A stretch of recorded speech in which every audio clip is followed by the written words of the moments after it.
Shit. Merda. Quin nyap. Aupa.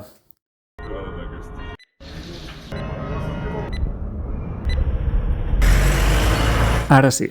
Som-hi!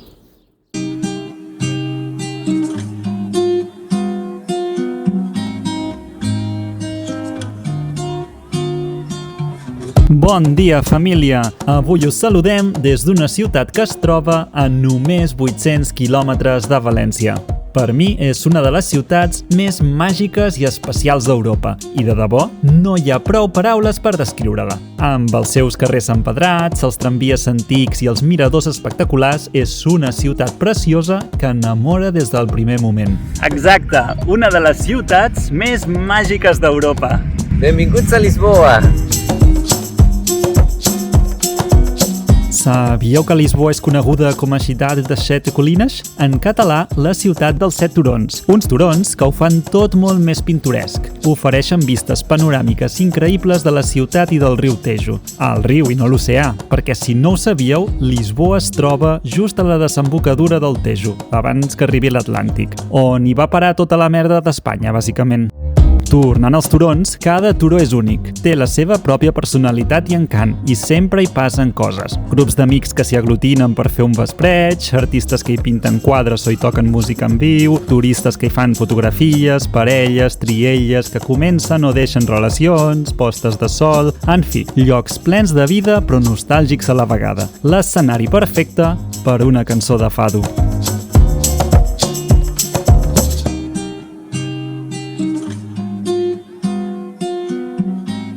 Com ja sabeu, o això espero, Lisboa també és famosa per les seves cases decorades amb azulejos. Aquelles rajoles ceràmiques vidriades que arreu dels països catalans les acostumem a col·locar als lavabos, però ells les col·loquen a les façanes i tot el meu respecte, perquè se'n surten prou bé. Mireu! Aquest art és herència de la cultura àrab i dota la ciutat d'un caràcter únic i especial. A més, jo diria que ens escauen prou, oi? És tan fàcil perdre's pels carrers i carrerons de la ciutat i descobrir centenars de racons amagats, però bé, no ens desviem del que hem vingut a fer i posem fil a l'agulla. Comencem, família!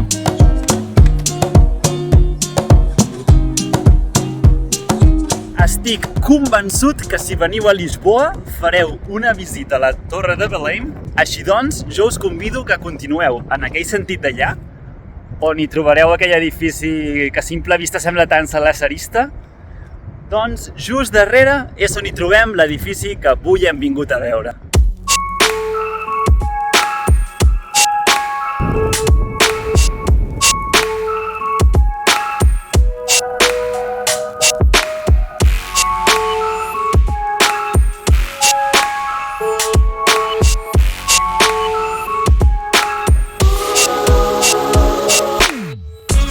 L'edifici, o més aviat el conjunt d'edificis, va ser dissenyat per l'arquitecte Charles Correia i es va inaugurar l'any 2010. És un centre de recerca biomèdica i de tractament oncològic que clarament transmet una sensació de modernitat i innovació.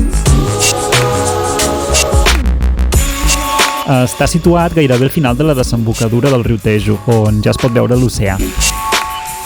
Es coneix com a Fundação Champalimaud, Center for the Unknown. Fundació Champalimaud pel nom de l'empresari que va fer la donació que va permetre en la seva construcció i For the Unknown pel seu compromís amb l'exploració i descobriment científic, simbolitzant el viatge cap a allò desconegut, com els viatges de navegació dels portuguesos que van descobrir, o millor dit, envair i colonitzar les Amèriques. L'objectiu de l'equip d'arquitectes era crear espais funcionals que fossin també una forma d'art i bellesa que ajudés en el procés terapèutic de les persones. Sincerament, l'estètica d'aquest lloc és impressionant. Durant l'estona que hi he estat, he capturat imatges que em semblen força inspiradores. Fa goig veure com la llum canvia al llarg del dia, creant un joc constant de sol, ombres, calideses i reflexos que transmeten diverses sensacions.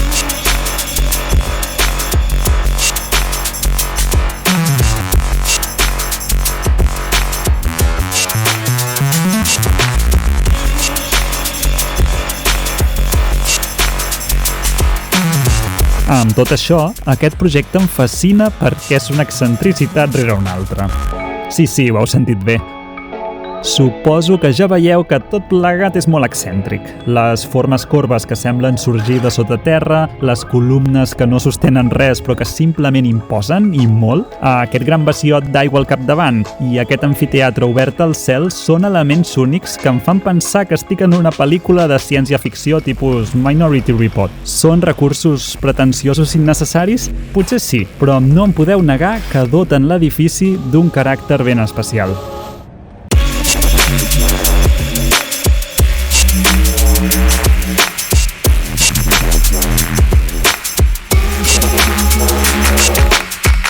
Un altre detall que trobo prou interessant i encertat és que hagin recobert les façanes amb pedra calcària, probablement d'una pedrera local, cosa que sempre està bé, i que parla el mateix llenguatge de les llambordes tradicionals dels carrers de Lisboa, i alhora s'inspira sense cap dubte en la mateixa Torre de Belém. L'amfiteatre és un espai impressionant. Amb el riu i el cel com a teló de fons, és un lloc privilegiat per a esdeveniments a l'aire lliure. La seva ubicació i disseny el fan ideal per a concerts, conferències i altres activitats culturals. Tot i així, m'agradaria saber si s'ha utilitzat gaire des de la seva inauguració. Ara bé, per mi, l'estrella de la funció és el pati interior, una joia amagada. La major part dels espais interiors de l'edifici fan façana aquest pati, amb vegetació a dojo, que crea un microclima refrescant durant els mesos càlids de l'any. Aquest espai de penombra semi-interior o semi-exterior em recorda el concepte de la casa N de Sou Fujimoto, que, amb un joc de segones i terceres pells, acaba generant diversitat d'espais i graus de confort. De ben segur que aquí els usuaris de l'edifici troben un refugi de tranquil·litat i bellesa enmig del seu dia a dia. Hem accedit a l'edifici, però per respecte als treballadors i sobretot als pacients i familiars, m'he limitat a visitar els dos indrets que més curiositat em despertaven, al pati, lògicament, i també aquí.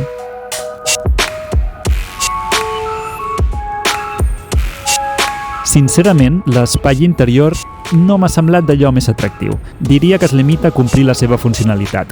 Funciona, és pràctic, per tant ja m'està bé. Això sí, penso que una bona decisió ha estat fer que les parets interiors siguin de vidre, deixant entrar la llum tamissada i creant la sensació que la natura del pati entra tot arreu i ho tenyeix tot de tonalitats de verd diferents.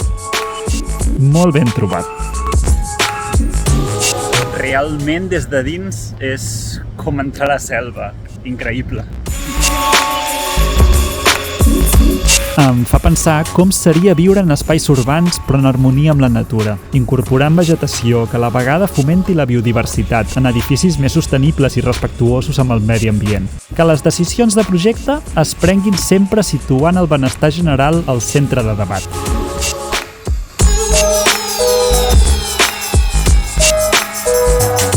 Realment no creieu que si visquéssim en espais coberts de vegetació no seria tot molt més agradable? Imagineu-vos simplement viure en un espai com si fos l'hivernacle o l'ombracle del Parc de la Ciutadella de Barcelona. Per mi, diria que seria genial. Tant de bo la nova arquitectura tendeixi a evolucionar cap aquí, oi? I, per cert, què us ha semblat a vosaltres aquest projecte de Charles Correia? Us ha despertat o mogut alguna cosa? Potser us ha inspirat una mica? Ja tinc ganes de llegir els vostres comentaris. I jo, com sempre, tinc la meva opinió, que no em puc aguantar a compartir-la. Ostres, doncs l'edifici en si és una passada. M'ha semblat molt xulo, de debò. Un edifici realment interessant, si teniu l'oportunitat veniu fins aquí. Sobretot perquè se centra en l'individu, podríem dir, amb l'experiència de la persona que ve a visitar l'edifici. I ja veureu com a través de totes aquestes corbes que donen forma a l'edifici fan que l'experiència i el recorregut sigui molt més agradable, molt més lliure, molt més orgànic. Genera constantment sensacions. Això em sembla molt interessant, la veritat. També hi ha moltes coses que m'han semblat gratuïtes, com les columnes aquestes al mig de l'espai o aquesta capa d'aigua que reflecteix el cel. Però bé, repeteixo, això fa que l'experiència de visitar l'edifici, l'espai, sigui única i tot i que el nivell de detall moltes vegades no és el més acurat, podria dir, sobretot en els espais interiors, no ens oblidem que aquest espai va ser una donació i que es dedica bàsicament a la recerca de la cura del càncer i altres aspectes científics. Així que això el fa molt especial.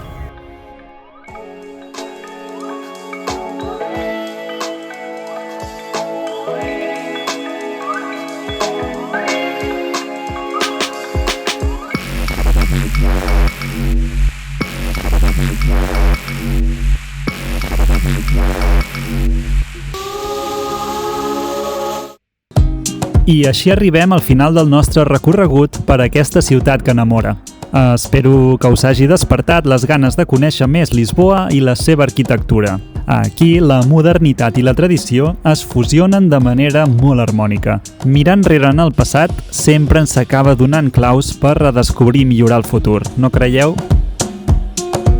I, a més d'aquesta barreja entre tradició i modernitat, Lisboa també destaca per la seva capacitat de combinar allò local amb allò internacional. Es veu clarament en la selecció d'arquitectes que de mica en mica han anat dibuixant la ciutat. Des d'arquitectes locals de renom com Álvaro Siza, Eduardo Souto de Moura o els Aires Mateus, fins a figures internacionals com el japonès Kengo Kuma, el xilè Alejandro Aravena, el valencià Santiago Calatrava o el nostre Charles Correia, que malauradament avui ja no ens acompanya. És molt maco veure com cadascun d'aquests estudis d'arquitectura aporta la seva pròpia visió i estil, creant un mosaic arquitectònic únic que enriqueix la ciutat. Lisboa ha fet mans i mànigues per mantenir aquest diàleg entre el que és local i internacional, la modernitat i la tradició, i això fa de la ciutat un lloc en constant evolució, sempre amb un peu al futur, però sense deixar de recordar i aprendre del passat.